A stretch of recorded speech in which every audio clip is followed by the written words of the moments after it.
گھوڑوں کے منہ باندھ دیے گئے تھے۔ تینوں حصوں نے یہ انتظام کیا تھا کہ چند ایک آدمی لشکر کے آگے اور دائیں بائیں جا رہے تھے۔ ان کا کام یہ تھا کہ کوئی بھی آدمی رستے میں مل جائے اسے پکڑ لیں تاکہ وہ دشمن تک خبر نہ پہنچا سکے۔ دشمن کے بیدار ہو جانے کی صورت میں مجاہدین کی کامیابی مخدوش ہو جاتی اور دشمن گھات بھی لگا سکتا تھا۔ رات کے چلے ہوئے اسی رات نہیں پہنچ سکتے تھے۔ دن کو لشکر کو چھپا کر رکھا گیا۔ دیکھ بھال والے آدمی دور دور پھیلے رہے۔ خالد نے اپنے جاسوس دشمن کی اجتماع مستق بھیج رکھے تھے۔ وہ دشمن کے متعلق اطلاع دے رہے تھے۔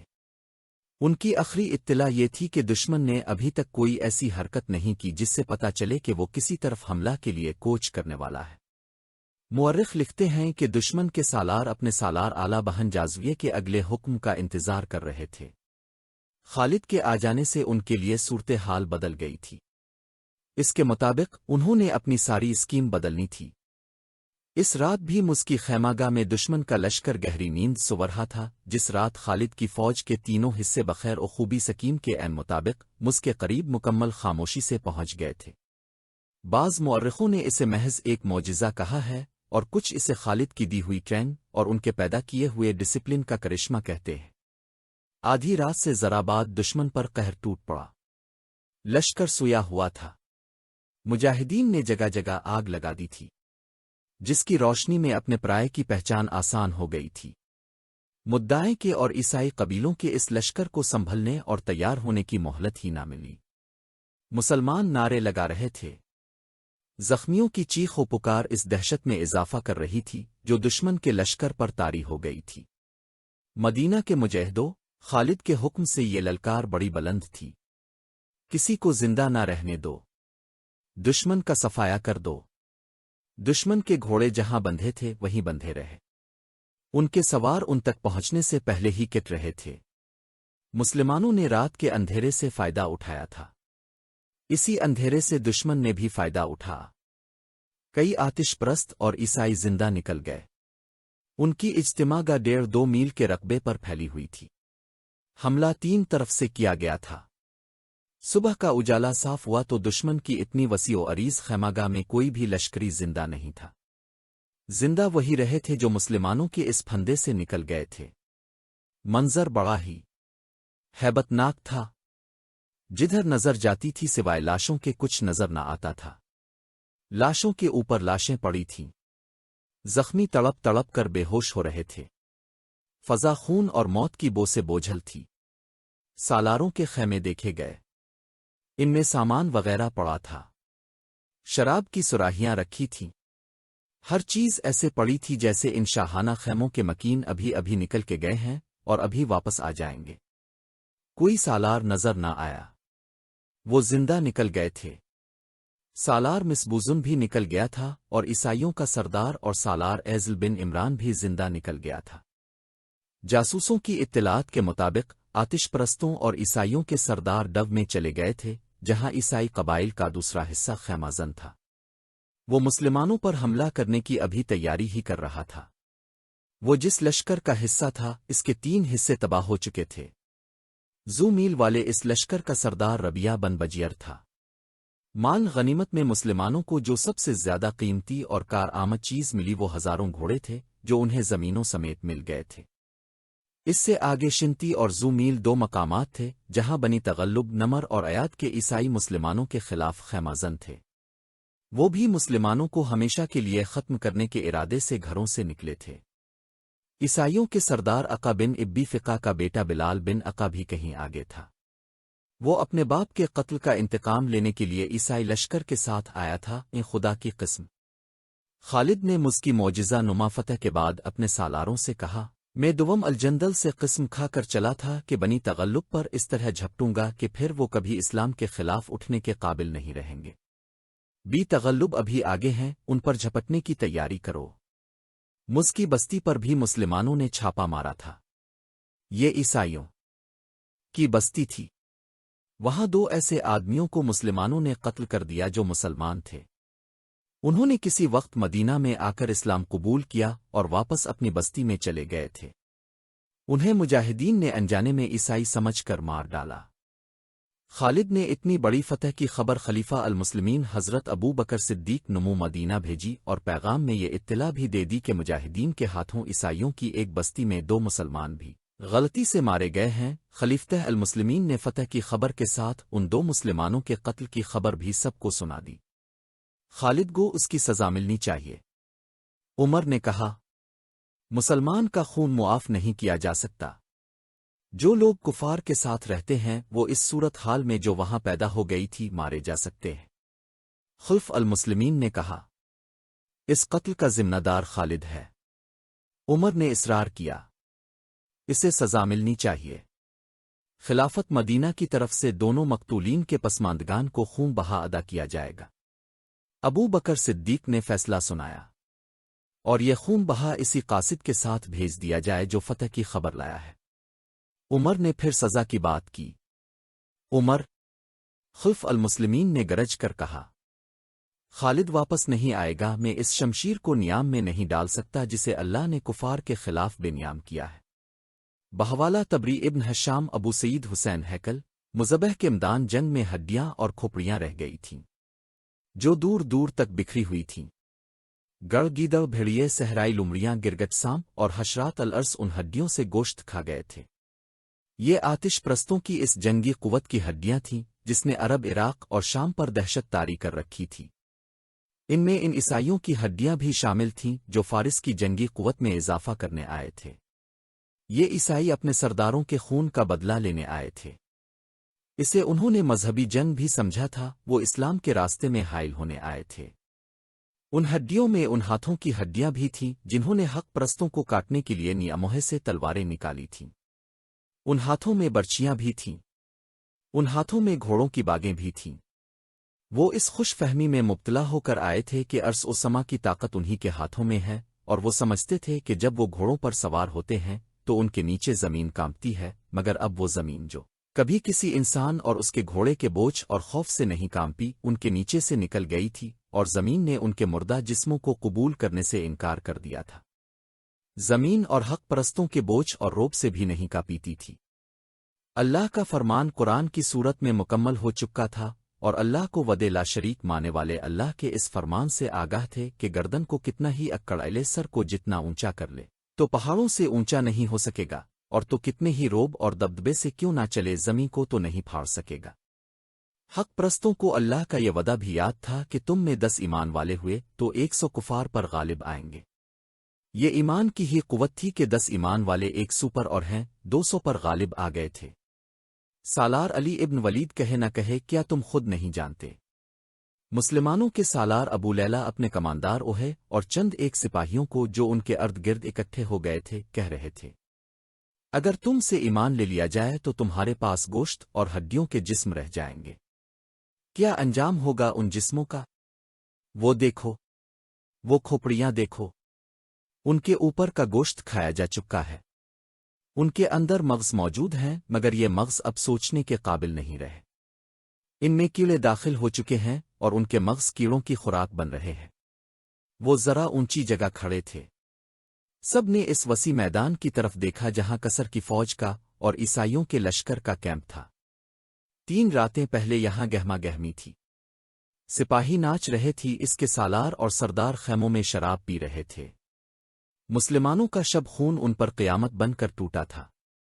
اور اب دیکھو، سالار قاقا بن عمرو نے اپنے ماتحتوں اور سپاہیوں سے کہہ رہے تھے، یہ ان کا انجام ہے جنہوں نے اللہ کو نہ مانا، محمد علیم کو اللہ کا رسول نہ مانا، انہوں نے اپنے خدا بنائے ہوئے تھے۔ ان کے سردار خداؤں کے ایچی بنے ہوئے تھے۔ فارس کے بادشاہ اللہ کے بندوں کو اپنے بندے سمجھتے تھے۔ سالار اعلیٰ ابن ولید نے کہا ہے کہ مجاہدین کو بتاؤ کہ تمہیں اللہ دیکھ رہا ہے اور وہی ہے اجر دینے والا، اور اسی نے تمہارے جسموں میں اتنی طاقت بھر دی ہے کہ آرام کا ایک پل نہیں ملتا۔ تمہارے جسم لڑ رہے ہوتے ہیں یا کوچ کر رہے ہوتے ہیں، اور اگلے روز انگلی لڑائی کے لیے تیار ہو رہے ہوتے ہیں۔ یہ طاقت جسمانی نہیں، یہ روح کی طاقت ہے، اور روح کو ایمان تقویت دیتا ہے۔ سالار اعلیٰ نے کہا ہے کہ سب سے کہہ دو کہ تم زمین کی ملکیت پر لڑنے نہیں آئے، تم کفر پر غالب آنے کے لیے لڑ رہے ہو۔ سالار زبرقان اپنے دستوں کے کمانداروں سے کہہ رہے تھے، ابن ولید نے کہا ہے کہ ان جسموں کو ایمان سے اور پاک عزم سے خالی کر دو تو الف بھی گر پڑو گے اور جسم روحوں سے خالی ہو جائیں گے۔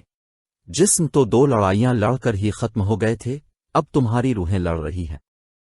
سالار عدی بن حاتم بھی اپنے دستوں کو سالار آلہ کا یہی پیغام دے رہے تھے۔ سالار عاصم بن عمرو بھی جو سالار قاقا بن عمرو کے بڑے بھائی تھے، اپنے مجاہدین کے ساتھ یہی باتیں کر رہے تھے۔ خالد نے اپنے تمام سالاروں سے کہا تھا کہ مجاہدین کے جسم لڑنے کے قابل نہیں رہے، اور یہ عزم کی پختگی کا کرشمہ ہے کہ شل اور چور جسموں سے بھی ہر میدان میں یہ تازہ دم ہو جاتے ہیں۔ خالد نے سالاروں سے کہا تھا کہ ان کے حوصلے اور جذبے کو قائم رکھنا بہت ضروری ہے، دشمن کے پاؤں اکڑے ہوئے ہیں۔ خالد نے کہا تھا، اسے سنبھلنے کی مہلت مل گئی تو یہ ہمارے لیے خطرناک ثابت ہو سکتی ہے۔ اور میرے رفقو، جس طرح اللہ ہمیں فتح پر فتح عطا کرتا چلا جا رہا ہے، یہ فتوحات بھی خطرناک ثابت ہو سکتی ہے۔ ہمارا یہ لشکر کہیں یہ نہ سمجھ لے کہ ہمیں شکست ہو ہی نہیں سکتی۔ انہیں بتاؤ کہ انہیں دشمن پر ہر میدان میں غالب کرنے والا صرف اللہ ہے، اس کی ذات باری کو دل سے نہ نکالیں اور تکبر سے بچیں۔ مدینہ کے مجاہدین کا حوصلہ تو بھاگتے دشمن کو دان جنگ میں اس کے زخمیوں کو تڑپتا اور لاشوں کو سرد ہوتا دیکھ کر تر و تازہ ہو جاتا تھا، لیکن وہ آخر انسان تھے اور انسان کوتاہی کا مرتکب بھی ہو سکتا ہے، اپنا سر غرور اور تکبر سے اونچا بھی کر سکتا ہے۔ خالد اس خطرے کو محسوس کر رہے تھے، انہوں نے کفار پر اپنی دہشت طاری کر کے اسے نفسیاتی لحاظ سے بہت کمزور کر دیا تھا، لیکن ان مورخین کے مطابق جو جنگی امور کو سمجھتے تھے، خالد کو یہ خطرہ نظر آ رہا تھا کہ ان کی سپاہ اس مقام تک نہ پہنچ جائے جہاں یک کے بعد دیگرے کئی فتوحات کے بعد دشمن کے دباؤ سے تھوڑا سا بھی پیچھے ہٹنا پڑے تو سپاہ بالکل ہی پسپا ہو جائے۔ اس خطرے نے انہیں پریشان سا کر دیا تھا۔ انہوں نے یہ سوچا ہی نہیں کہ اپنے لشکر کو آرام کے لیے کچھ وقت دے دیں، وہ ایسی جنگی چالیں سوچ رہے تھے جن سے دشمن کو بے خبری میں دبوچا جا سکے۔ ایک چال خالد مس میں آزما چکے تھے، یہ کامیاب رہی تھی، یہ تھا شب خون۔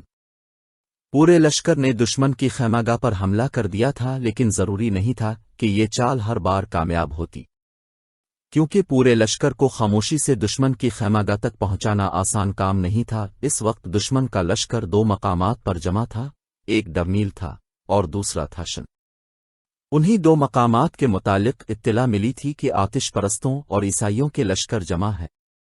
اب خسد کا بھاگا ہوا لشکر بھی وہیں جا پہنچا تھا، اور مذبح سے دشمن کی جو نفری بچ نکلی تھی وہ بھی انہی 2 مقامات پر چلی گئی تھی۔ اس شکست خوردہ نفری نیشن اور زو میل میں جا کر دہشت پھیلا دی۔ وہاں سردار اور سالار بھی تھے، انہیں بہت مشکل پیش آئی۔ جذبے کے لحاظ سے لشکر لڑنے کے قابل نہیں تھا، جسمانی لحاظ سے لشکر تازہ دم تھا۔ شن میں ان کی عورتیں بھی تھیں اور بچے بھی تھے۔ عورتوں نے مردوں کو بزدلی اور بے غیرتی کے طعنے دیے اور انہیں لڑنے کے لیے تیار کیا۔ ان 2 مقامات پر جنگ کی تیاریوں کا منظر جنگ جیسا ہی تھا۔ سوار اور پیادے تیغ زنی کی مشق صبح سے شام تک کرنے لگے، سوار دستوں کو حملہ کرنے اور حملہ روکنے کی مشقیں کرائی جانے لگیں۔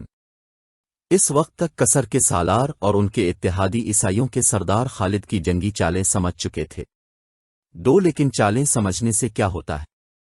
عیسائیوں کے ایک قبیلے کا سردار ربیہ بن بحیر کہہ رہا تھا، دل کو ذرا مضبوط رکھیں تو ان تھوڑے سے مسلمانوں کو کچلنا کوئی مشکل نہیں۔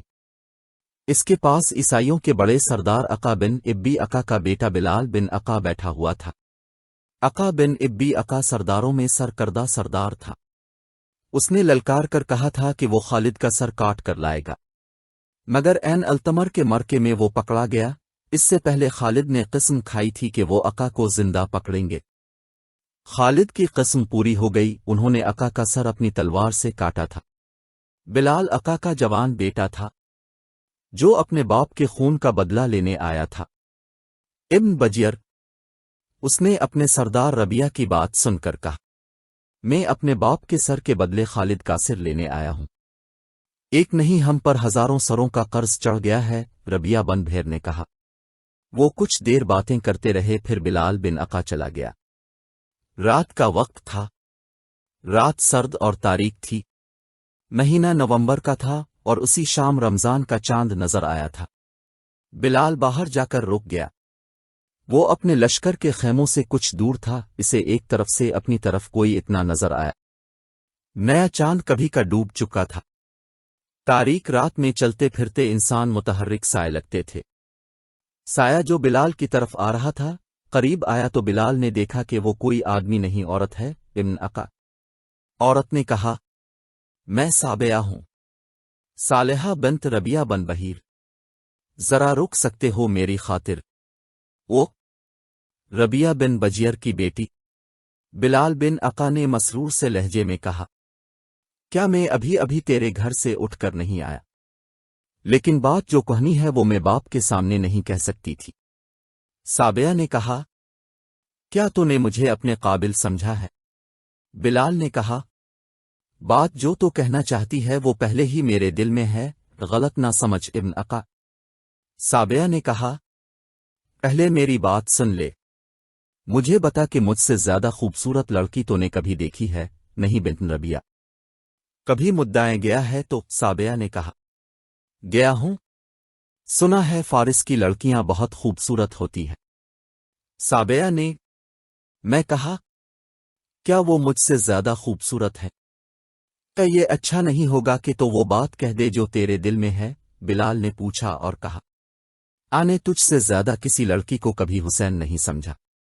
میں تجھے تیرے باپ سے مانگنا چاہتا تھا، میں نہیں جانتا تھا کہ تیرے دل میں پہلے ہی میری محبت پیدا ہو چکی ہے۔ محبت تو اب بھی پیدا نہیں ہوئی، سابیہ نے کہا، میں کسی اور کو چاہتی ہوں، آج سے نہیں، اس دن سے چاہتی ہوں، اسے جس دن میں نے محسوس کیا تھا کہ میں جوان ہونے لگی ہوں، اور جوانی ایک ساتھی کا مطالبہ کرتی ہے۔ پھر مجھے کیا کہنے آئی ہے تو یہ کہ میں نے اسے اپنے قابل سمجھنا چھوڑ دیا ہے۔ سابیہ نے کہا، مرد کی طاقت عورت کے جسم کے لیے ہی تو نہیں ہوتی، وہ طاقتور اور خوبصورت آدمی ہے، وہ جب گھوڑے پر بیٹھتا ہے تو مجھے اور زیادہ خوبصورت لگتا ہے۔ پھر کیا ہوا اسے؟ وہ بزدل نکالا؟ سابیہ نے کہا، وہ لڑائیوں میں سے بھاگ کر آیا ہے، دونوں بار اسے خراش تک نہیں آئی تھی، مجھے شک ہے کہ وہ لڑے بغیر بھاگ آتا رہا ہے۔ وہ میرے پاس آیا تھا، میں نے اسے کہہ دیا ہے کہ وہ مجھے بھول جائے، میں کسی بزدل کی بیوی نہیں بن سکتی۔ اس نے میرے باپ کو بتایا تو باپ نے مجھے کہا کہ میں تو اس کی بیوی بنے والی ہوں۔ میں نے باپ سے بھی کہہ دیا ہے کہ میں میدان سے بھاگے ہوئے کسی آدمی کی بیوی نہیں بنوں گی۔ میں نے باپ سے یہ بھی کہا ہے کہ مجھے اس شخص کی بیوی بنانا ہے تو میری لاش اس کے حوالے کر دو، کیا اب تم میری بہادری آزمانا چاہتی ہو؟ بلال نے پوچھا، ہاں۔ سابیہ نے کہا، اور اس کا انعام دیکھ، اتنا حسین جسم تجھے کہاں ملے گا؟ کہیں نہیں، بلال نے کہا، لیکن میں ایک کام کا وعدہ نہیں کروں گا۔ ہمارے سردار اور ہمارے قبیلوں کے جو شیلے جوان یہ اعلان کر کے مسلمانوں کے خلاف لڑنے جاتے ہیں کہ مسلمانوں کے سالار خالد بن ولید کا سر کاٹ لائیں گے، مگر وہ خود کٹ جاتے ہیں نہ بھاگ آتے ہیں، میں ایسا وعدہ نہیں کروں گا۔ خالد کا سر کون کاٹے گا؟ اس تک کوئی پہنچ ہی نہیں سکتا، میں ایسا وعدہ نہیں لوں گی۔ سابیہ نے کہا، میں تیرے منہ سے نہیں دوسروں سے سننا چاہتی ہوں کہ تو نے سب سے زیادہ مسلمانوں کو قتل کیا ہے اور مسلمانوں کو شکست دینے میں تیرا ہاتھ سب سے زیادہ ہے۔ میں یہ بھی وعدہ کرتی ہوں کہ تو مارا گیا تو میں کسی اور کی بیوی نہیں بنوں گی، اپنے آپ کو ختم کر دوں گی۔ میں تجھے ایک بات بتا دیتا ہوں سابیہ، بلال نے کہا، میں تیری خاطر میدان میں نہیں اتر رہا، میرے اوپر اپنے باپ کے خون کا قرض ہے، میں نے یہ قرض چکانا ہے۔ میری روح کو تسکین تبھی ہوگی کہ میں ابن ولید کا سر اپنی برچھی پر لاؤں اور بنی تغلب کے بچے کو دکھاؤں، لیکن وہ بات کیوں زبان پر لاؤں جو ہاتھ سے نہ کر سکوں؟ اس تک پہنچوں گا ضرور، راستے میں جو آئے گا اسے کاٹنا جاؤں گا۔ میں نے اپنا گھوڑا تبدیل کر لیا ہے، ہو سے تیز ہے اور بڑا ہی طاقتور، میں تیری طاقت اور تیزی اور پھرتی دیکھنا چاہتی ہوں۔ سابیہ نے کہا، اگر ایسا ہو تو مجھے ساتھ لے چل، مردوں کی طرح لڑوں گی، لیکن اگر تو نے پیٹھ دکھائی تو میری تلوار تیری پیٹھ میں اتر جائے گی، میں تجھے مال غنیمت میں مسلمانوں کے حوالے نہیں کرنا چاہتا۔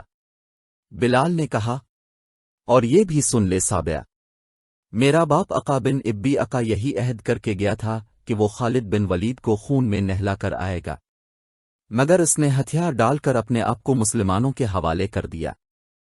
معلوم نہیں مسلمانوں کو کس نے بتا دیا، یہ شخص ابن ولید کا خون بہانے کا عہد کر کے آیا تھا۔